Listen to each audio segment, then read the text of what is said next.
આપણું આ મંદિર છે એ ચોટીલાનું મંદિર છે, ડુંગર છે ને, હવે એના ઉપર આપણે ચડવાનું છે. તો આ પગથિયા ચડવાના છે. કયા? આ પગથિયા આપણે ચડશું.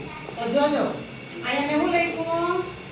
એક પહેલું પગથિયું, એક, પછી ત્રીજું પગથિયું,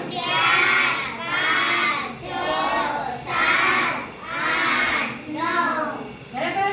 અને અહીંયા આવી ગયા આપણા 10મું પગથિયું. એટલે 10મા પગથિયા આપણે તો શું છે? આ મંદિર છે, બરાબર.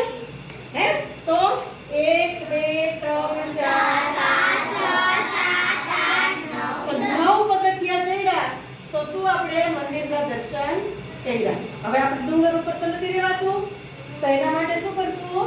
પાછા નીચે આવશું. તો નીચે આવવા માટે આપણે પાછા આવા પગથિયા ત્યાં ગોઠવેલા છે. તો ઈ પગથિયા ગોઠવ્યા હોય તો એમાં આપણે પાછા ઉતરીએ એટલે આનું જે પગથિયું છે એ કયું છે? 9 નંબરનું છે ને. ઈ ઉતરા એટલે કયા નંબરનું પગથિયું આવ્યું? પછી 7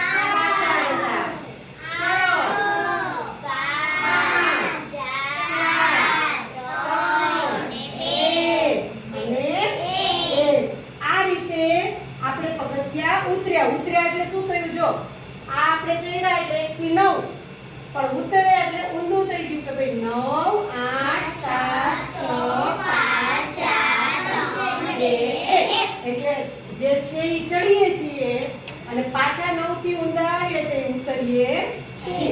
આના ઉપરથી તમે સરસ શીખી શકો કે ચડતા હોઈએ તો ચડતો ક્રમ અને ઉતરતા હોઈએ તો ઉતરતો ક્રમ. જેમ કે હવે આપણે આમાંથી જોઈએ કે ભાઈ હું કરું 6 4 2 3 અને 7. તો મારે આમાં આનો બનાવવો છે ચડતો ક્રમ બનાવવો. શું બનાવવું છે?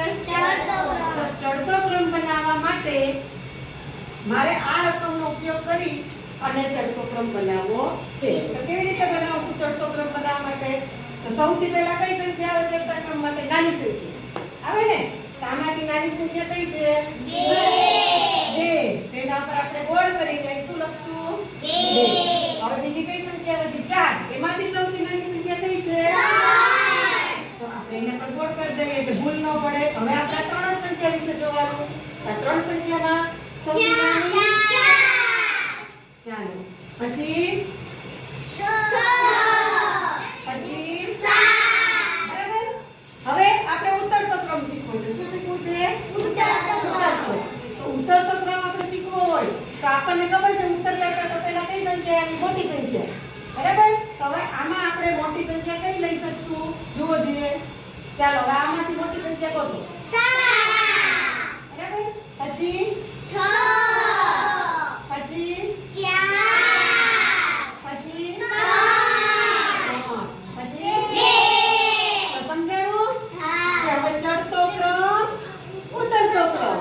ચડતા ક્રમમાં નાની સંખ્યાથી મોટી સંખ્યા તરફ જવાનું અને ઉતરતા ક્રમમાં મોટી સંખ્યાથી નાની સંખ્યા તરફ જવાનું. હવે તમને સમજાઈ ગયું?